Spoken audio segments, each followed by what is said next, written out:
Where does a person even begin with things like that when you know nothing of that world? You're just like, man, I just want to put my camera in front of things and Yeah. film.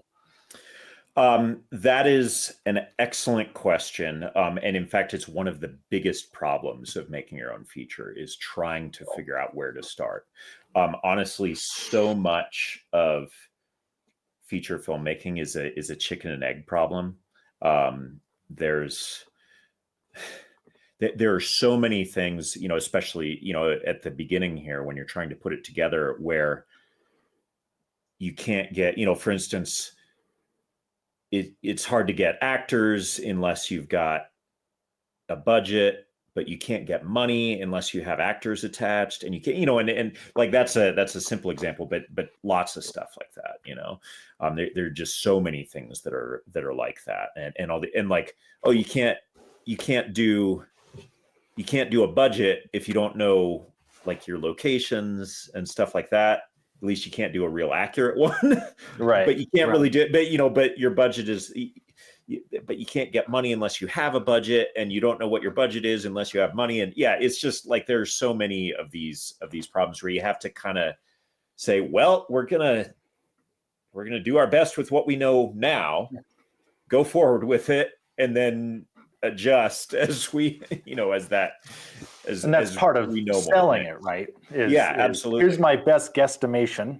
Yeah. And here's why you should invest. Yeah. Yeah. And, in fact, we actually did, I think we had a couple of different budget levels for it. There was like hey, here's the really bare bones budget where we're not using any actors that are in any way recognizable, or just, in fact, like no SAG actors probably, and things like that, it's just very, very, very bare bones, and then the little bit bigger budget where it's like, okay, if we have a little more money, then we can, we can do a little more. We can get some little bit more known actors, we don't have any great big stars or anything like that in it, but, yeah, but getting back to your original question, which was where to start, because I feel like what I just said doesn't, in some ways, doesn't help anybody who's wondering where do I start. So, I guess I maybe have three answers for that. One is, don't start with a feature. Like, shoot shorter stuff first. A sizzle reel can be a good way to, maybe you shoot a couple of scenes from your feature.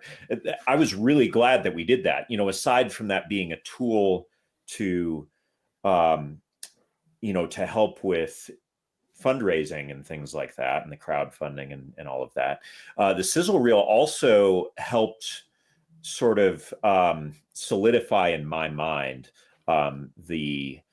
the style of the movie, and certain things that were working well, and certain things that we needed to adjust. There were actually if you go and find the sizzle reel, which is probably, I think you can probably find it like on my Vimeo or something like that.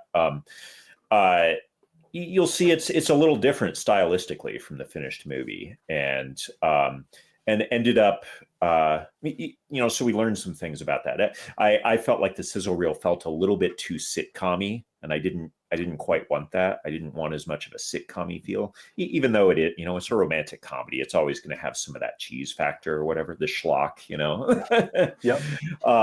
But yeah, it really, in fact, I used one of my favorite tricks. If you have a problem that you're trying to solve, and that problem in the sizzle reel was, wow, this is, especially one particular moment was just feeling too sitcom-y. So, and if you can't solve it, you just embrace it, turn it into an asset. So actually, there's a moment in the sizzle reel where I leaned way into that and added a laugh track and everything. So I was like, yeah, that's awesome. But that also then informed, it was like, okay, I want to go a little different direction for the feature. So I was really glad we did that. So anyway, yeah. So the first thing is, if you're thinking, I've never made anything before, I'm going to make a feature, I would start with something smaller. Mhm. I mean, yeah, you could try it. I do know one person who their very first film they made was a feature length film, and it was all right. You know, it wasn't half bad. That's unusual though. That's tough to dive into. So that's number one, is shoot smaller stuff if you haven't already. You know, Mhm. the just get some reps in. So that's a good place to start if you haven't already. Now, if you're saying, okay, I've done that, all right, where do I start after that? One really practical thing is I got a lot of just good information from stage32.com. I don't know if you've heard of that before, Chris or Darby. Nope. It's kind of I don't know how to describe it. It's sort of like a cross between kind of a LinkedIn specifically for the film industry. You know, because you can network with people there and make connections and, you know, get work and stuff like that. But then they also have, like, a really big piece of it is their education platform. And so they get people, you know, who are experienced doing this stuff to come in and teach webinars. And so they'll range from like just a single, like, one-time thing that's $50 or something like that for the webinar, you know, up to a 4 or a 6 session class or something that goes more in depth. And, you know, for instance, some of those, you know, like, oh wow, all this legal stuff, like I wish I had actually done some Stage 32 webinars on legal stuff, because some of those I think include some templates. Oh, So that would have been a good way to get some of those agreements and things. right. But What a great resource. Thank you. yeah, it's So Stage 32 really has been that's been pretty valuable. I've gotten some good sort of aha moments where I was like, I don't even know how to do, you know, how do I even approach this next step? And then, you know, I took some webinar on there. I was like, oh, okay, now I have some idea what I'm doing.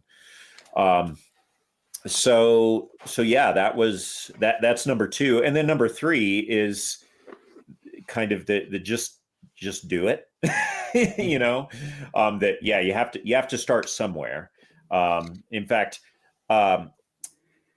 before I started working on this, there was somebody else that was doing a crowdfunding campaign for their feature, and I was very impressed by their work. I was impressed by their pitch and the crowdfunding campaign and everything.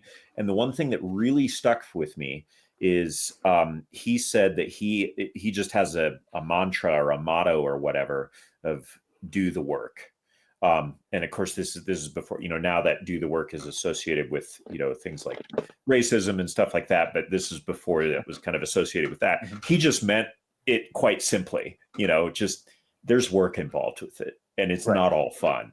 And just, you know, and so that's what I tell myself sometimes when I'm there. There's some piece of it, you know, that I'm like, you know, I'm there, you know, going, I don't, you know, I'm eating breakfast or whatever and go, oh, this is what I have to do today. And I am not looking forward to this piece of it.